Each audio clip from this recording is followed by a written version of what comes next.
আসসালামু আলাইকুম ক্লাস 8 এর শিক্ষার্থীরা তোমরা সবাই কেমন আছো? এই পর্বে আলোচনা করব পেয়ার্স এর বাকি অংশ। এখানে কতগুলো প্রশ্ন আছে দেখো, আজকে আমরা আলোচনা করব এই প্রশ্নগুলো। এই প্রশ্নগুলো আমরা উত্তর সহ পড়ব। তোমরা শিক্ষার্থীরা খাতা কলম নাও এবং এগুলো নোট করে নাও। তাহলে চলো শিক্ষার্থীরা এই প্রশ্নগুলো এক নজর দেখে নেওয়া যাক। ডু ইউ থিঙ্ক, তুমি কি মনে করো, পেয়ার্স মুক্তা we are discovered by accident, হঠাৎ বা অপ্রত্যাশিতভাবে আবিষ্কৃত হয়েছিল? ওয়াই, কেন? অর্থাৎ তুমি কি মনে করো মুক্তা হঠাৎ বা অপ্রত্যাশিতভাবে আবিষ্কৃত হয়েছিল? কেন? কিন্তু কেন? তখন প্রথমে এখানে আছে do you think. Do you think এর জায়গায় আমরা লিখতে পারি ইয়েস, হ্যাঁ, আই থিঙ্ক সো, আমি মনে করি। কি জন্য মনে করি? বিকজ, কারণ the first pearl was discovered while ancient people we are searching for food at the seashore. আমি তাই মনে করি কারণ প্রাচীন মানুষেরা যখন সমুদ্র তীরে খাবারের সন্ধান করেছিল তখনই প্রথম মুক্তা আবিষ্কৃত হয়েছিল। তাহলে আমরা এটা লিখতে পারি। তোমরা এগুলো নোট করে নাও। 2 নাম্বার আছে, why do you think pearls we are valued so much in the first. তোমার মতে অতীতে মুক্তাকে কেন এত বেশি মূল্যায়ন করা হতো? অর্থাৎ অতীতে মুক্তাকে অনেক বেশি মূল্যায়ন করা হতো, কেন করা হতো? হোয়াই ডু ইউ থিঙ্ক অর্থাৎ তুমি কেন মনে করো? এর উত্তর আমরা লিখতে পারি pairs we are valued so much. অতীতে মুক্তাকে মূল্যায়ন করা হতো বিকজ, কারণ of their shine, beauty and rarity, উজ্জ্বলতা, সৌন্দর্য এবং দুষ্প্রাপ্যতার। অর্থাৎ মুক্তার চমকপ্রদ উজ্জ্বলতা, সৌন্দর্য এবং দুষ্প্রাপ্যতার কারণে অতীতে একে এত বেশি মূল্যায়ন করা হতো। এখানে আছে দেখো 3 নম্বরে, what good luck did the knight think pearls would bring them. বীরযোদ্ধারা অর্থাৎ নাইটরা কি মনে করতেন মুক্তা তাদের জন্য কী ধরনের সৌভাগ্য বয়ে আনবে? অর্থাৎ এখানে বলা হচ্ছে হোয়াট গুড লাক ডিড, কী সৌভাগ্য বয়ে আনবে, কী ধরনের সৌভাগ্য বয়ে আনবে দ্য নাইট থিং, বীরযোদ্ধারা মনে করতেন পিয়ার্স মুক্তা উড ব্রিং দেম, তাদের জন্য।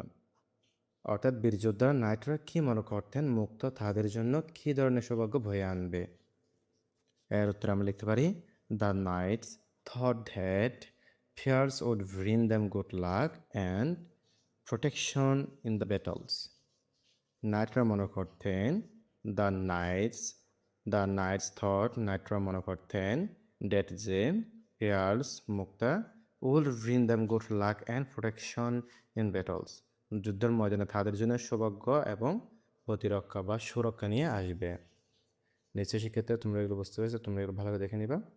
এরপর এখানে সি নাম্বার আছে দেখো, রিড দ্য টেস্ট, পাঠ্য আবার পড়ো পুনরায়, বি এর পাঠ্য আবার পড়ো অ্যান্ড এবং write the information in the table. এই টেবিলে কি লিখো? ইনফরমেশন লিখো, তথ্য লিখো। অর্থাৎ তথ্যগুলো লিখতে বলছে। হু মানে কে, হু মানে কে, এখানে কে দিয়ে যেগুলো শব্দ আছে এগুলো এখানে বসানো হয়েছে। এরপর এখানে কি দেওয়া হয়েছে? ওর, ওর, এগুলো আমরা এখানে লিখবো। এরপর এখানে আছে পেয়ার্স, এখানে লেখা আছে ওয়েন অয়ার, অর্থাৎ কখন অথবা কোথায়। তাহলে সবাই শিক্ষার্থীরা এগুলো দেখে নেওয়া যাক। প্রথমে আমরা লিখতে পারি the ancient Egyptians wore pearls when they were buried. এখানে আছে the Greeks wore pearls in ancient times as a sign of wealth, position, love and marriage. The ancient Romans wore pearls, এখানে তোমরা এগুলো লিখে নিবা, in ancient Rome as the greatest sign of wealth and social status. The brave knights, এখানে আমরা লিখবো ওর, এখানে লিখবো পেয়ার্স, একইভাবে এগুলো হুবহুব এরকম বসে যাবে। In the battles for good luck, এগুলো শিক্ষার্থীরা আমরা অর্থ সাথে দেখে নেব। The ancient Egyptians wore pearls when they were buried, প্রাচীন মিশরীয়রা মুক্ত পরিধান করত যখন তাদের সমাধিস্থ করা হতো। অর্থাৎ যখন তারা মৃত্যুবরণ করতেন তখন তাদেরকে মুক্ত করে দেওয়া হতো। The Greeks wore pearls as a sign of wealth, social position, love and marriage. গ্রিকরা মুক্ত পরিধান করত সম্পদ, সামাজিক মর্যাদা, ভালোবাসা ও বিবাহের প্রতীক হিসেবে। অর্থাৎ গ্রিকরা মুক্ত পরিধান করত কখন? সম্পদ, সামাজিক মর্যাদা, ভালোবাসা ও বিবাহের প্রতীক হিসেবে। কিন্তু মিশরীয়রা মুক্ত পরিধান করত কখন? যখন তাদেরকে সমাধিস্থ করা হতো।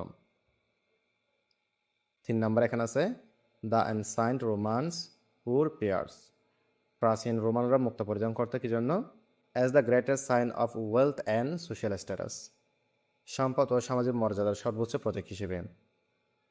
4 নাম্বার আছে এখানে the brave knights wore pearls. বীর নাইটরা অর্থাৎ যোদ্ধারা মুক্তা পরিধান করতো কেন?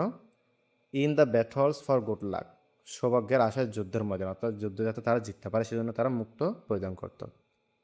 তোমরা শিক্ষার্থীরা এগুলো নোট করে নিবা।